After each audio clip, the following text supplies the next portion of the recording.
But she's had the flu for 14 days. Should she get a flu shot? Well, no, if she got the flu for 14 days, she's as protected as anybody can be, because the best vaccination is to get infected yourself.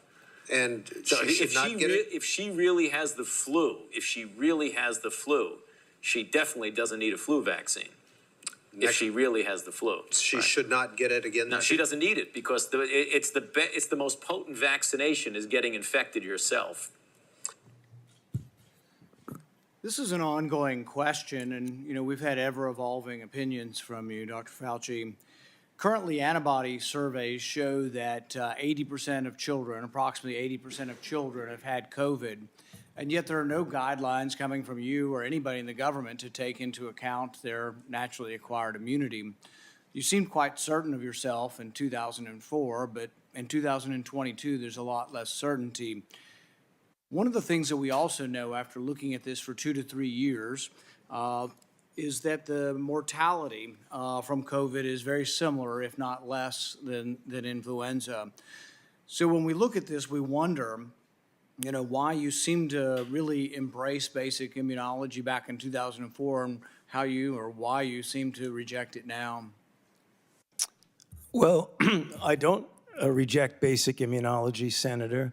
And I have never denied that there is importance of the protection following infection.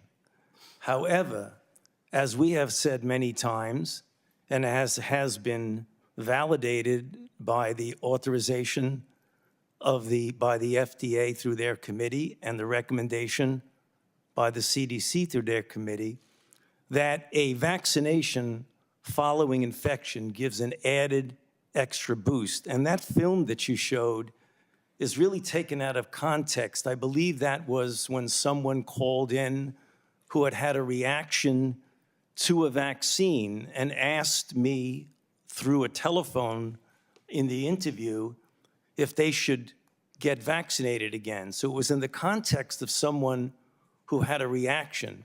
And as a matter of fact, Reuters fact check looked at that and said, Fauci's 2004 comments do not contradict his pandemic stance. Actually, words don't lie. If you look at the words behind me, we can go over them a little bit at a time.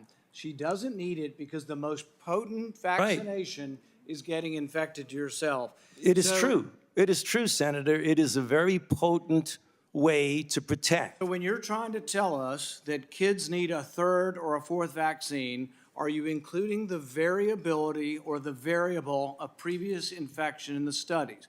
No, you're not. Because when you have approved vaccines in recent times, and the committees that have approved it for children don't report anything on hospitalization or death or transmission. They only report that if you give them the jab, they'll make antibodies. And you can give kids hundreds of jabs and they'll make antibodies every time, but that does not prove efficacy. So what you're doing is denying the very fundamental premise of immunology that previous infection does provide some sort of immunity. It's not in any of your studies. Almost none of your studies from the CDC or from the government have the variable of whether or not you've been previously infected. So let's look at adults. I've had 3 infections. Should I get a 4th one? If you're going to measure whether I get a 4th one, you need a category that has a 4th one in it, and you need one that has nothing in it, no vaccine or the 4th vaccine. But you also need to know whether they've been infected. If you ignore whether they've been infected, you're ignoring a vaccine, basically, so you're ignoring a variable. So what you're giving us is this, you decry, and people decry vaccine hesitancy. It's coming from the gobbledygook that you give us. You're not paying attention to the science. The very basic science is that previous infection provides a level of immunity. If you ignore that in your studies, if you don't present that in your committees, you're not being truthful or honest with us. Senator, if I might respond, I have never, ever denied fundamental immunology. In fact, I wrote the chapter in the textbook of medicine on fundamental immunology. Any of the guidelines for vaccines, do any of the guidelines for vaccines from the government include previous infection as something to base your decision-making on with vaccines? Do any of the guidelines involve previous infection? That's why you're ignoring previous infection, because it doesn't involve any of the guidelines.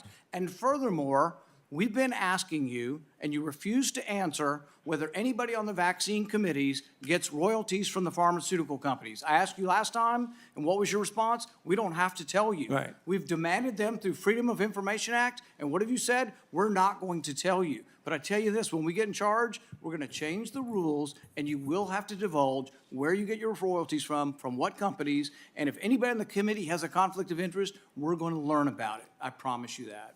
Mr. Chair, can I respond to that, please? May. Okay, there are two aspects for what you said. You keep saying you approve, you do this, you do that. The committees that give the approval are FDA through their advisory committee. The committees that recommend are CDC through their advisory committee. And you keep saying, I'm the one that's approving a vaccine based on certain data. So I don't really understand, with all due respect, Senator. You're the one that said you would not reveal what companies gave you royalties or what company gave the other scientists royalties. Gotta move That's on. what you told the committee. Senator Paul, you Sir, gotta move on. could I please answer that? Briefly, You yes. keep asking committees, they're not my committees. They're the VRPAC committee for the FDA and the ACIP for the CDC.